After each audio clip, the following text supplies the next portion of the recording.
அறுவடைக்கு தேவன் இஸ்ரவேலிடம் மோசேயின் மூலமாக கொடுத்த ஒரு பிரமாணத்தின்படி கதிர்களை சேகரிக்கும் சட்டம் ஒன்று இருந்தது. லேவியராகமத்திலும் உபாகமத்திலும் இதை நாம் பார்க்கலாம்.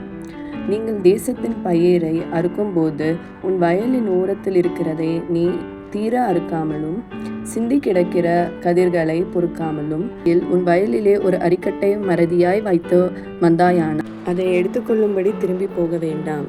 உன் தேவனாகிய கர்த்தர் உன் கையின் பிரயாசத்தில் எல்லாம் உன்னை ஆசீர்வதிக்கும்படி அதை பரதேசிக்கும் திக்கற்ற பிள்ளைகளுக்கும் விதவைகளுக்கும் விட்டுவிடுவாயாக என்று கட்டளையிட்டார்.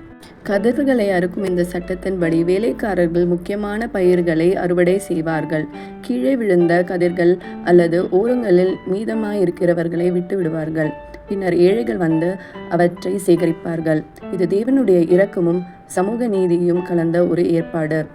இலவசமாக ஏழைகள் பெற்றுக்கொள்வது அல்ல, அதே நேரத்தில் கடுமையாக விதை செய்கிறதும் அல்ல. உழைப்பு, கருணை, மரியாதை ஆகிய மூன்றும் கலந்த தேவனின் ஞானத்தின் ஏற்பாடாக இது இருக்கிறது. இதனால் ஆஸ்தி உள்ளவர்கள் மட்டும் திருப்தி ஆவதில்லை. அறுவடை காலத்தில் திக்கற்றவர்களும் அவர்களுடைய ஆகாரத்தை சேகரிக்க தேவனின் இரக்கத்தின் வழியாக இது இருக்கிறது.